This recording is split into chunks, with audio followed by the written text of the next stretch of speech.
Hello प्यारे बच्चों। आज हम करने वाले हैं डायरेक्टरेट ऑफ एजुकेशन की कक्षा 4 की वर्कशीट और ये दिनांक 19 की वर्कशीट है। वर्कशीट की क्रम है 91। तो 91 नंबर की वर्कशीट करेंगे। आपकी पाठ्य पुस्तक रिमझिम का ये चैप्टर है मन के भोले भाले बादल।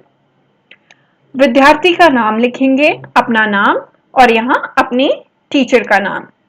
तो बच्चों, जो आज का टॉपिक है वो है संज्ञा शब्द। ठीक है, संज्ञा शब्द अगर आपने पहले भी पढ़ा होगा, अपनी 3rd क्लास में भी पढ़ा होगा और अपनी 2nd क्लास में भी पढ़ा होगा। क्या होता है संज्ञा?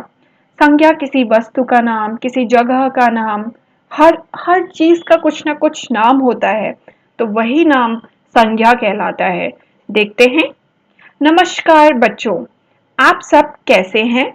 आज हम मन के भोले भाले बादल कविता के बारे में बात करेंगे।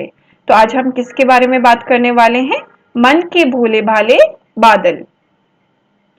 प्यारे बच्चों, आपने कविता में बहुत से ऐसे शब्द पढ़े जो हमें कोई ना कोई नाम बताते हैं, जैसे जोकर, हाथी, पंख, बाल, तोंद, कुबड़ आदि।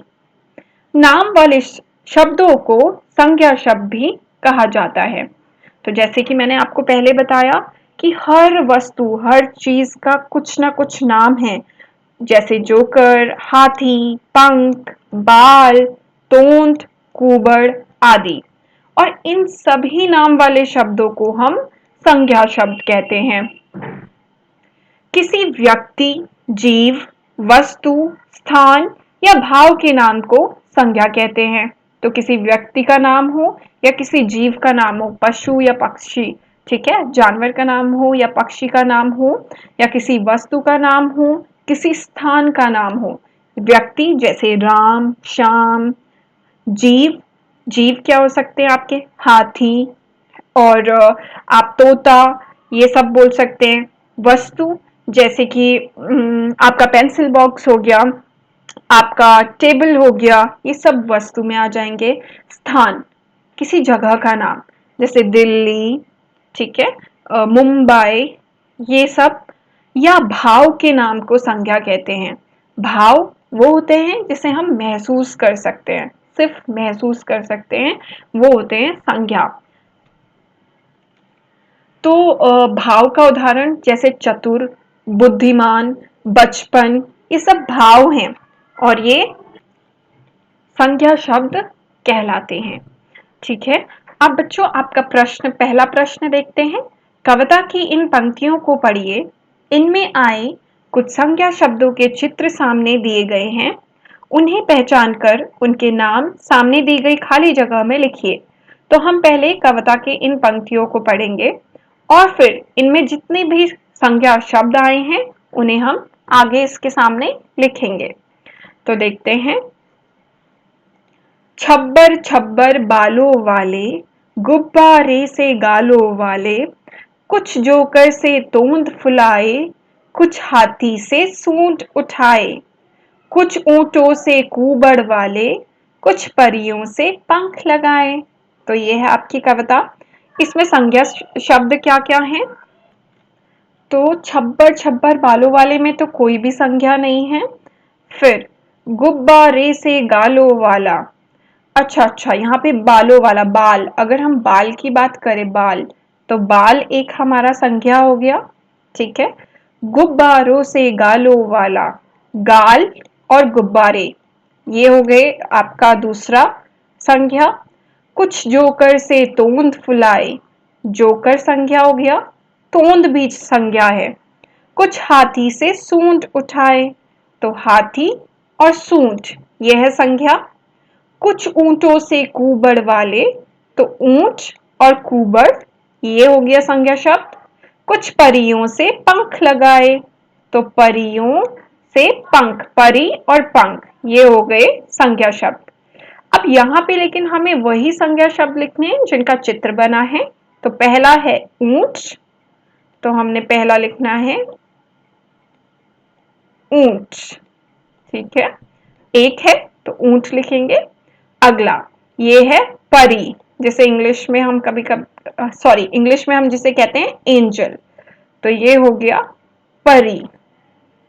अगला ये है जोकर, तो लिख लो जो कर।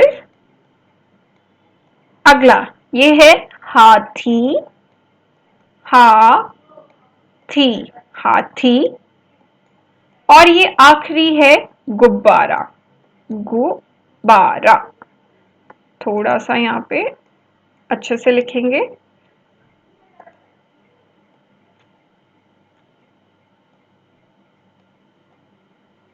गुब्बारा, आधा ब फिर बा रा, गुब्बारा। ठीक है, तो ऊंट, परी, जोकर, हाथी, गुब्बारा, ये हो गए संज्ञा शब्द।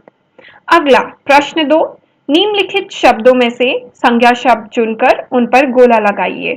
तो इनमें से हमने संज्ञा शब्द को चुनना है और उन पर गोला लगाना है। आलू सब्जी का नाम है, ताजमहल जगह का नाम है, खेलना, खेलना एक क्रिया है, एक काम है, तो ये संज्ञा नहीं हो सकता। टोपी, टोपी हो गई चीज वस्तु का नाम।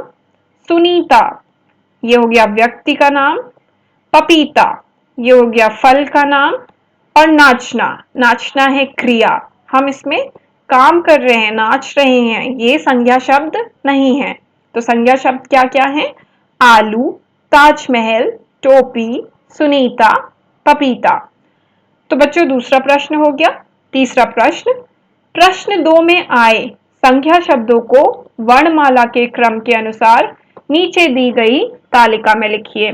तो जो ऊपर संज्ञा शब्द आए हैं उन्हें क्या करना है? नीचे लिखना है, लेकिन क्रम के अनुसार, वर्णमाला के क्रम के अनुसार। अब आप लोगों को वर्णमाला तो पता ही होगी, क ख ग घ, वो तो बचपन में पढ़ी है ना। तो उसके अनुसार हमें अब क्रम से लगाना है। तो देखिए सबसे पहले क्या आता है? क से तो कोई भी शब्द नहीं है, ख, फिर ग नहीं है, घ, अंग, च नहीं है, छ भी नहीं है, ज से भी नहीं है, झ से भी नहीं है, न्य भी नहीं है।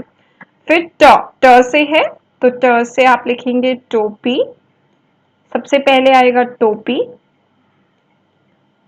फिर टोपी के बाद ठ से कोई शब्द नहीं है, फिर उसके बाद सीधे आ जाते त पे। फिर आएगा त से ताजमहल, फिर आप लिखेंगे ताजमहल, ह ल, ताजमहल। ठीक है, ताजमहल भी हो गया। फिर उसके बाद ताजमहल और टोपी दोनों हो गए। अब स पहले आता है या प? तो पहले प आता है, पपीता लिख दीजिए, प पी ता, पपीता। और आखिरी में लिखेंगे सुनीता, सु नी ता, सुनीता।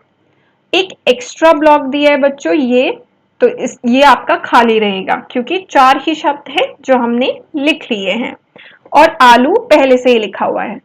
तो बच्चों तीसरा प्रश्न भी पूरा हुआ।